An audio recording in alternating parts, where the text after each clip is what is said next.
خوبه؟ حرکت بعدی توپ بین دوتا پا، سرسینه صاف، زیر چشمی توپو نگاه میکنم، با بغل پام توپو هدایت میکنم به پای مخالفم. راست چپ راست چپ راست چپ. بریم.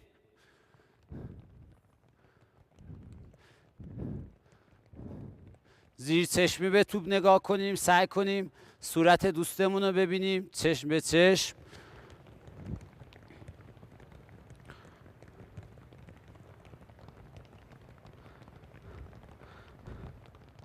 عالیست. بچه ها همین کار رو انگشتای شستمون از هم دور میشه موقع رفتن. توپو قل میدیم میریم جلو.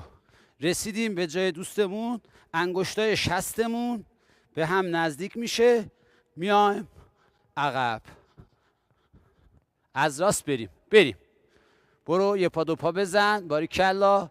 تغییر مسیر بده، بیا سمت چپ، عقب برو. عالیست.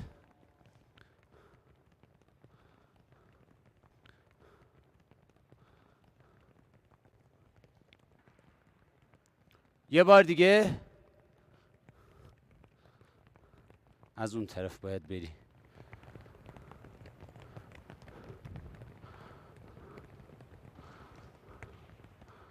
عالیست. حرکت بعدی پای راستم روی توپه، سریع دست و پا مخالف، پامو عوض میکنم. بریم.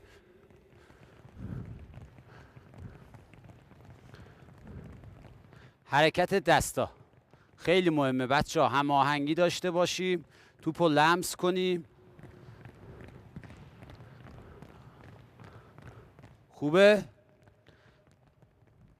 همین کار رو میایم رو به جلو، رسیدیم به هم، توپامون رو عوض میکنیم، برمیگردیم سر جامون، بریم سر کنزا واسیم، از سمت راست بریم. برو. رسیدیم به هم دیگه، توپامون رو عوض کنیم، برگردیم. باریکلا. یه بار دیگه. عالیست.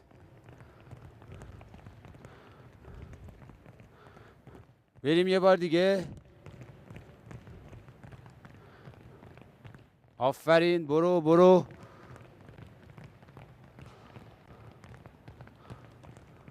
یه بار دیگه.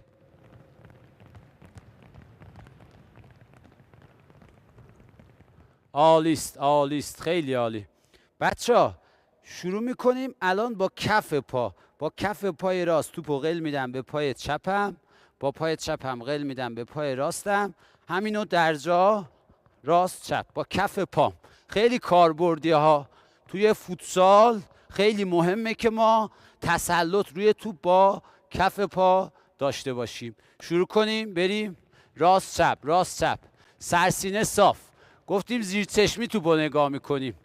به خاطر اینکه تسلط روی توپمون بیشتر بشه، از الان باید زیر چشمی توپو نگاه کنیم.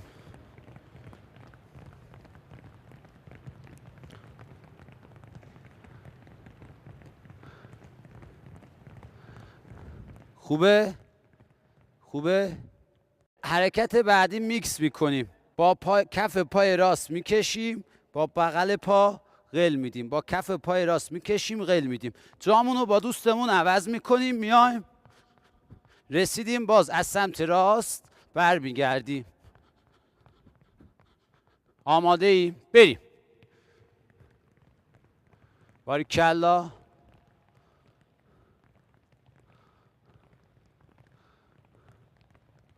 یه بار دیگه. برو